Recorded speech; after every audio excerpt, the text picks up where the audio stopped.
বন্ধুরা, দুই ভাই এক ডোর আজকের ভিডিওতে আপনাদেরকে স্বাগতম। আজ আমি মাঠের মধ্যে এসেছি মাঠ ঘুরে ফিরে দেখার জন্য। মাঠে এই মুহূর্তে আলু সরিষার গাছগুলো বড় হয়ে গেছে, তো চলুন আমরা সেগুলো ঘুরে দেখার চেষ্টা করছি। এছাড়াও কৃষকগণ মাঠে যে কাজ করছেন তাদের কাজের কিছু চিত্র দেখানোর চেষ্টা করব। আমার সাথেই থাকুন, সম্পূর্ণ ভিডিও শেষ পর্যন্ত সাথেই থাকুন। চলুন আমরা ভিডিওটি শুরু করছি। বন্ধুরা, এই যে এখানে মাঠে চাষ করার জন্য, জমিতে হাল চাষ করার জন্য পাওয়ার টিলারের চাকা চেঞ্জ করা হচ্ছে, যেহেতু কাদায় চাষ করা হবে। এই জন্য যে কাদার যে চাকা রয়েছে পাওয়ার টিলারের জন্য, সেই চাকাগুলো পরিবর্তন করা হচ্ছে।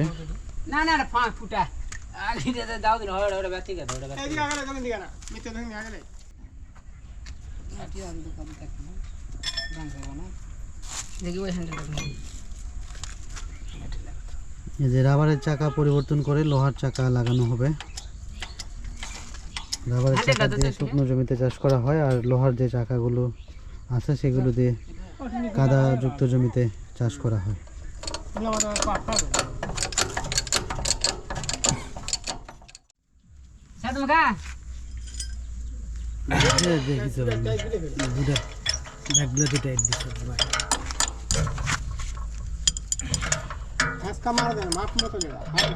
আস্তে আস্তে ইয়ে হয় না ভাই? আস্তে আস্তে যাই মানে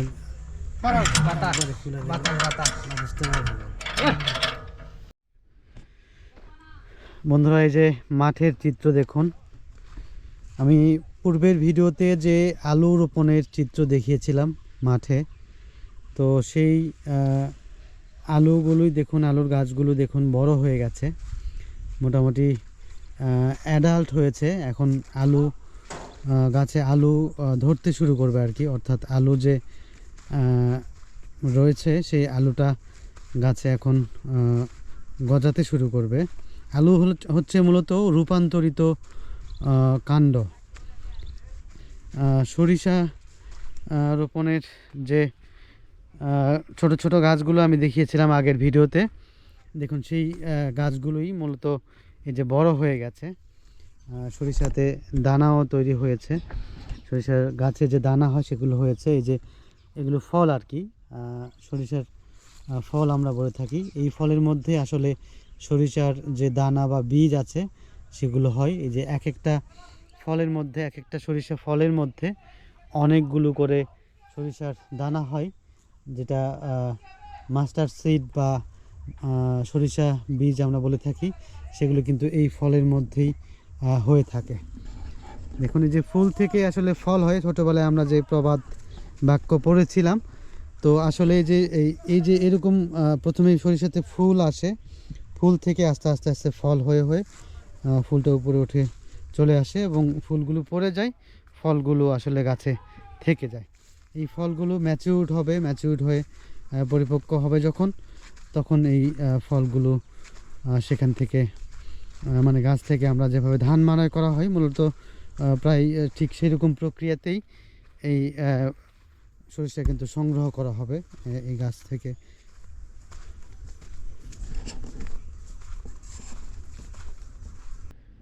বন্ধুরা, এই যে দেখুন বিস্তীর্ণ সরিষা ক্ষেত, চারিদিকে শুধু সরিষার ক্ষেত আর সরিষার ক্ষেত, সরিষা সরিষা সরিষা আর আলু।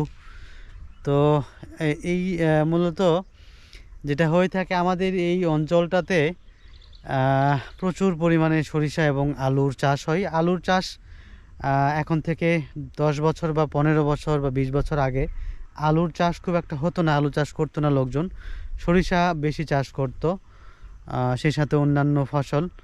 আলু চাষটা সেই সময়টাতে অর্থাৎ 10-15 বছর আগে খুব বেশি ছিল না, আলু চাষ কম ছিল, শুধু দেশি জাতের যে আলুগুলো আছে সেগুলো আমাদের এই এরিয়াতে চাষ করা হতো। বাট ইদানিংকালে মূলত যে ডায়মন্ড জাতের আলু এবং ক্যারেট জাতের যে বড় সাইজের যে আলু আছে, উচ্চ ফলনশীল হাইব্রিড যে আলু আছে, সেগুলো কিন্তু আমাদের এই এরিয়াতেও কিন্তু ব্যাপক পরিমাণে ইদানিংকালে চাষ করা হচ্ছে, এটা খুব লাভজনক বিধায়। তো দেখুন আমরা মাঠের আরও কিছু চিত্র দেখানোর চেষ্টা করছি, চলুন। এই যে এই পাশে আবার দেখুন যে আলু গাছগুলো বেশ বড় হয়েছে। এক এক জমিতে মূলত এক এক জাতের আলু চাষ করা হয়, আলু রোপণ করা হয়। তো যার কারণে এক এক জমির দেখা যায় যে আলুর সাইজগুলো বা গাছের গঠনগুলো, ধরনগুলো, পাতার সাইজগুলো কিন্তু এক এক রকম হয়ে থাকে আর কি। তো এখানে যে সকল জমিতে আলু আগে রোপণ করা হয়েছে, আগে ধান কেটে আগে রোপণ করা, সেগুলোতে কিন্তু অলরেডি অনেকে দেখা যাচ্ছে যে আলু সংগ্রহ করছেন বা আলু উত্তোলন করছেন জমি থেকে। বা এই যে এখানে আরেকটা নয়, বেশ কয়েকটা জমিতে দেখতে পাচ্ছি বেশ চমৎকারভাবে সরিষা ফুল ফুটে আছে। এই যে দেখুন বিস্তীর্ণ সরিষা ক্ষেত, বিস্তীর্ণ সরিষা ক্ষেত, একদম চোখ জোড়ানো সৌন্দর্য। বন্ধুরা আমি এখন এই দুটো সরিষা ক্ষেতের মধ্য দিয়ে হেঁটে যাব, দেখি এটা বেশ চমৎকার দেখাচ্ছে। এই যে দেখুন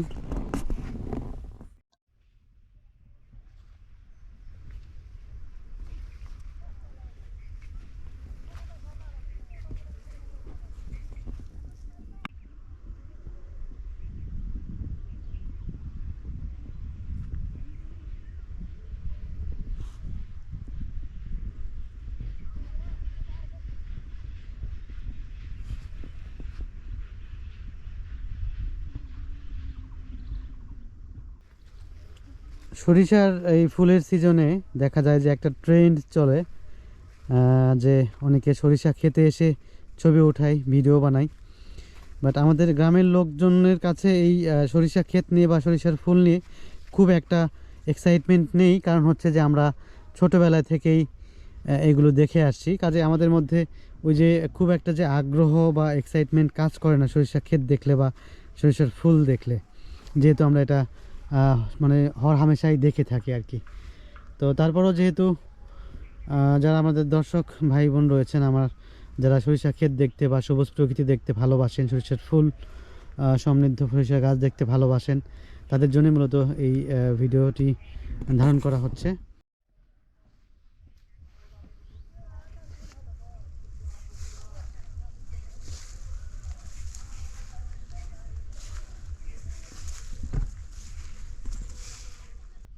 বন্ধুরা সরিষা ক্ষেতের এই যে দৃশ্যটি, এটা আসলে দেখতে কেমন লাগছে, মানে হলুদের মধ্য দিয়ে আমি হেঁটে যাচ্ছি, এটা আমার আসলে খুবই ভালো লাগছে। তো এই দৃশ্যটা দেখতে আপনাদের কেমন লাগছে এটা আপনারা কমেন্টে জানিয়ে দিন। আর এরকম আরও সবুজ প্রকৃতির গ্রামগঞ্জের ভিডিওগুলো আপনারা দেখতে চান কিনা, বা কী ধরনের ভিডিও দেখতে চান গ্রাম সম্পর্কিত বা প্রকৃতি সম্পর্কিত, সেটা আপনারা কমেন্টে জানিয়ে দিবেন দয়া করে। বন্ধুরা এই যে জমিটা দেখুন একদম পরিষ্কার হয়ে গেছে। এটার কারণ হচ্ছে এই যে ধান কাটার পরে যে জমিতে নাড়া থাকে, সেই নাড়াগুলো কিন্তু জ্বালানি হিসেবে ব্যবহার করা হয়। সেই নাড়াটা আসলে জমি থেকে উঠিয়ে নেওয়া হয়েছে হাত দিয়ে, নিয়ে এটা এখন বাড়িতে নিয়ে যাওয়া হবে, গিয়ে এটা জ্বালানি হিসেবে ব্যবহার করা হবে। তো এই জমি থেকে সম্পূর্ণ নাড়া আসলে উঠিয়ে ফেলা হয়েছে। তো এই জন্যই কিন্তু মূলত এই জমিটা পরিষ্কার হয়ে গেছে।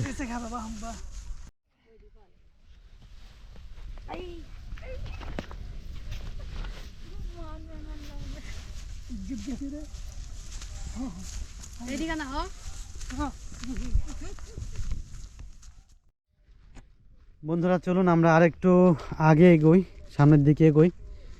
ওখানে সম্ভবত আলু উত্তোলন করছেন, যেই জমিতে আলু আগে রোপণ করেছিলেন সেটাতে আলু ম্যাচিউর হয়ে গেছে, সেটা মনে হয় উত্তোলন করছেন। আমরা সেটা আলু উত্তোলনের চিত্র দেখানোর চেষ্টা করছি। এই যে এই জমিটাতে দেখুন, এই সরিষাটা মনে হয় এই যে পাশের এই জমি সরিষার তুলনায় এই সরিষাগুলো মনে হয় একটু পরে রোপণ করা হয়েছে, জমিতে বোনা হয়েছে, যার কারণে কিন্তু এই সরিষাটার ফুলগুলো দেখুন, মানে ফুলও কিন্তু এসেছে একটু ওটার পরে, যার কারণে কিন্তু ফুলও কিন্তু বেশ চমৎকার দেখা যাচ্ছে। ওই যে আগে দেখা যাচ্ছে যে ওখানে তারা আলু সংগ্রহ করছেন, অর্থাৎ জমি থেকে আলু তুলছেন। চলুন আমরা ওখানে গিয়ে ওটা দেখার চেষ্টা করছি।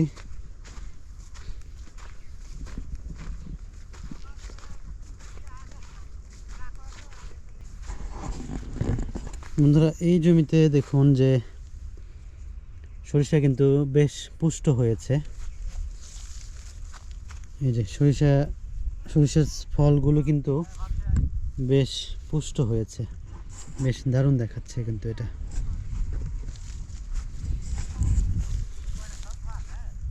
একটু আগে আমি যেটা বললাম বন্ধুরা, যে সরিষা ফলের মধ্যে সরিষা বীজ বা মাস্টার্ড সিড যেটা আর কি ওটা থাকে। তো দেখুন এই যে আমি একটা সরিষার মানে আপনাদেরকে দেখানোর জন্য মূলত আমি একটা সরিষার ফল কিন্তু গাছ থেকে ছিনলাম। সেটা দেখুন যে এটা যখন আমি ডিভাইড করব বা ভেতরের দৃশ্যটা দেখানোর চেষ্টা করব, এর ভেতরেই কিন্তু এই যে দেখুন এই যে দেখুন এই যে ছোটো ছোটো যে দানাগুলো দেখা যাচ্ছে, এই যে ছোটো ছোটো যে দানাগুলো দেখা যাচ্ছে, এগুলোই কিন্তু সরিষা বীজ বা মাস্টার্ড সিড।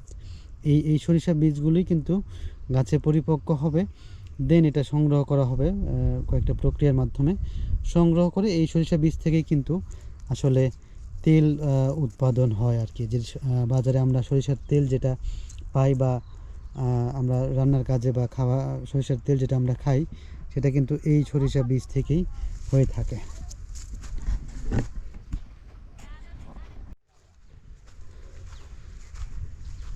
এই যে দেখুন এই জমিগুলো থেকে আলু সংগ্রহ করা হচ্ছে।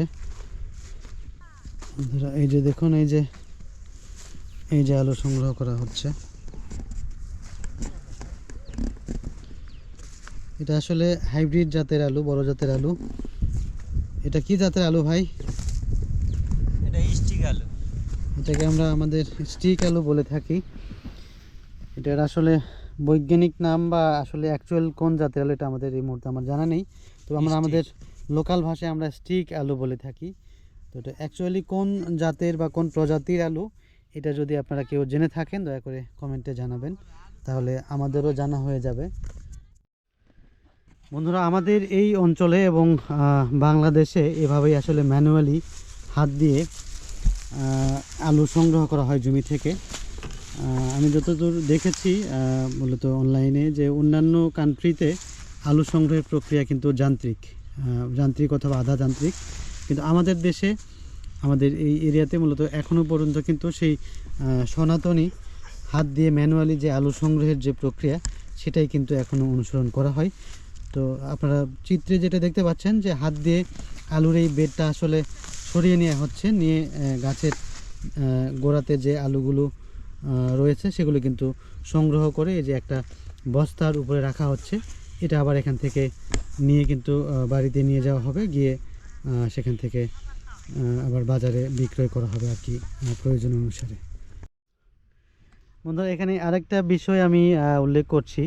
এই যে আলুর বেড যেটা দেখতে পাচ্ছেন, আলুর বেডটা কিন্তু আলু তোলার জন্য আগে আলগা করে নেওয়া হয়েছে। আলগা করে নেওয়ার প্রক্রিয়াটা হচ্ছে এই যে কোদাল দেখতে পাচ্ছেন, এই কোদাল দিয়ে কিন্তু এই আলুর বেডগুলোতে এক পাশ থেকে কুপিয়ে আলুর বেডগুলো কিন্তু আলগা করা হয়। আলগা করলে যেটা হয়, মাটি আলগা হওয়ার ফলে নরম হয়ে যায়, তখন হাত দিয়ে সহজেই কিন্তু আলুগুলো সংগ্রহ করা যায় মাটি সরিয়ে। এই যে আলুর বেডের সাথেই সাথী ফসল হিসেবে পেঁয়াজ রোপণ করা হয়েছে। মানে আলুর বেডের মধ্যেই কিন্তু আলু হচ্ছে, আবার হচ্ছে পেঁয়াজও আছে। এই যে এটা সাথী ফসল হিসেবে রোপণ করা হয়েছে আর কি। এটা বাড়িতেই মূলত খাওয়ার জন্য, বাণিজ্যিকভাবে নয়, বাড়িতে খাওয়ার জন্যই পেঁয়াজগুলো সাথী ফসল হিসেবে রোপণ করা হয়েছে এখানে। কি তোমার নাম কি? মিনহাজ। আলু তুলবে আছেন? বাহ, ভালো তো।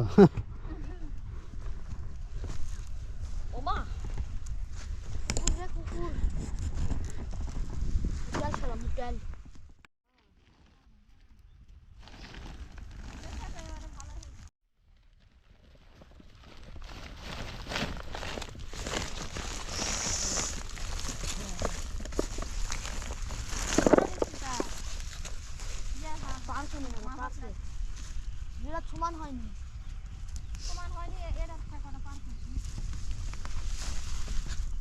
দেখি মিনাস তুই সর।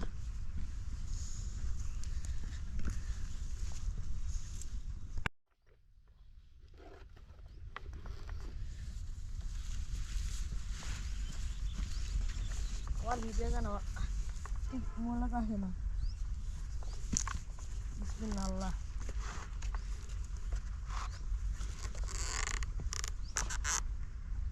ও মা এই তো না বাপরে দেখো হ্যাঁ হয়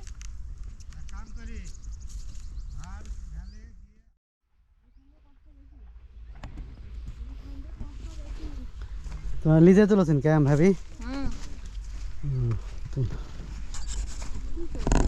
আলুর দাম কমে গেল আলুর দাম কমে গেল, লিজে লিজে তুলো ধীরে ধীরে মানুষ হয় কি দরকার বাবা, ধীরে ধীরে তুলবিন, অত পারাপারি নেই।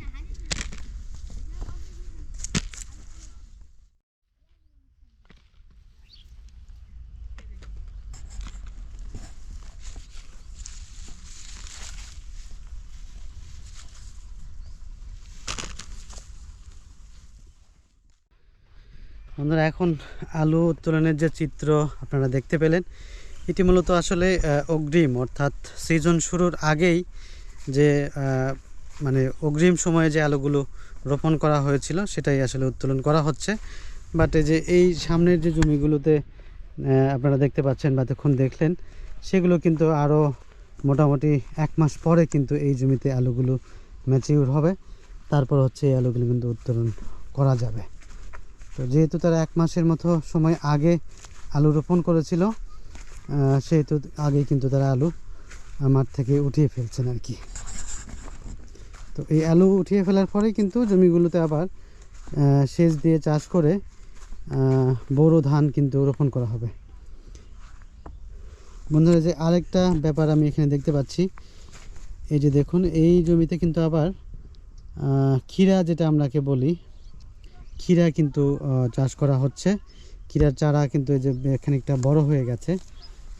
তো এই ক্ষীরা কিন্তু আবার এই একই মাঠেই কিন্তু আবার ক্ষীরাও কিন্তু চাষ হচ্ছে। দেখুন যে চারপাশে আলু এবং সরিষা, চারদিকে আলু সরিষার জমির মাঝখানে কিন্তু আবার এই ক্ষীরা চাষ করা হচ্ছে।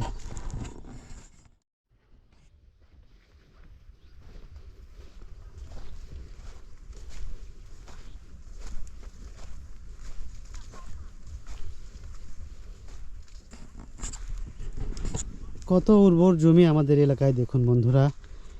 এই যে জমিতে দেখুন যে আলুর ক্ষেতের মধ্যেই কিন্তু আবার এই যে সাথী ফসল হিসেবে বা সঙ্গী ফসল হিসেবে এই যে আদা চাষ করা হয়েছে। কিন্তু আদা মনে হয় ম্যাচিউর হয়ে গেছে, পরিপক্ক হয়ে গেছে। গাছগুলো দেখুন যে কেমন লালচে হয়ে গেছে বা মরে যাচ্ছে, অর্থাৎ আদা মনে হয় পরিপক্ক হয়েছে। আদাগুলো কিন্তু এখন হয়তো 2-3 দিন বা কয়েকদিনের মধ্যে আদাগুলো কিন্তু এখানে তুলে ফেলা হবে।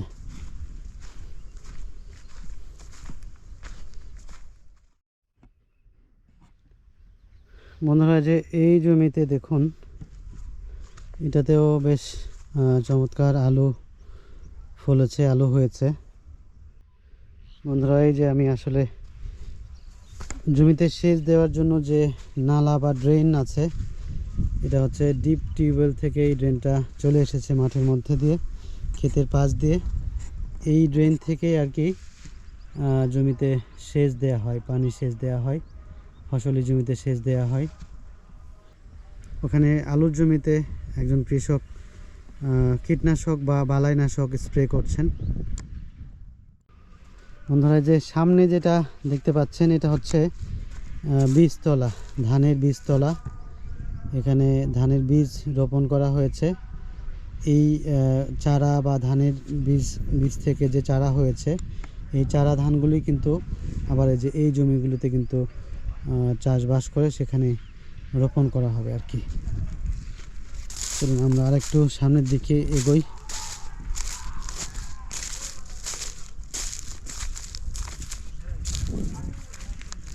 এই যে মাঠের জমিতে যেটা দেখতে পাচ্ছেন, এটা হচ্ছে গোবর সার, আমরা যেটা বলে থাকি নর্মালি।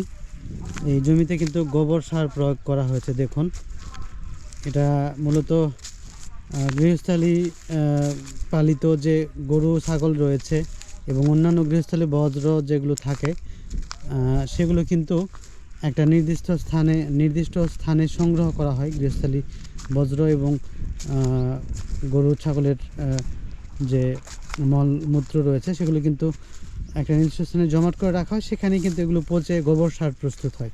তো সেই গোবর সার আবার কিন্তু এই মাঠের জমিতে, ফসলের জমিতে কিন্তু এভাবে দেওয়া হয়। এটা আসলে জমি চাষ করার পূর্বে এটা ছিটিয়ে দেওয়া হবে, কোদাল দিয়ে সমস্ত জমিতে এগুলো ছিটিয়ে দেওয়া হবে, ছিটিয়ে দিয়ে দেন হচ্ছে চাষ করা হবে, মাটিতে মিশে যাবে, বেশ ভালো কিন্তু সার হিসেবে এটা কাজ করবে।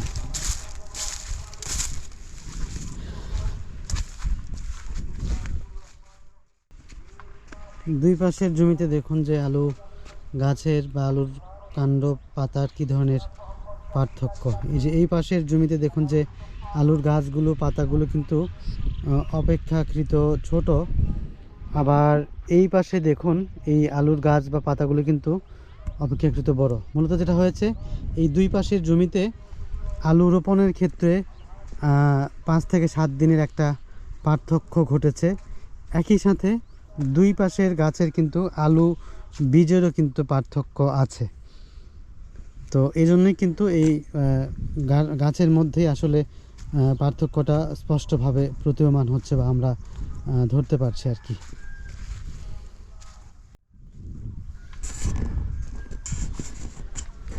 দেখুন এখানে আবার পেঁয়াজ চাষ হচ্ছে আলুর জমির ভেতরে।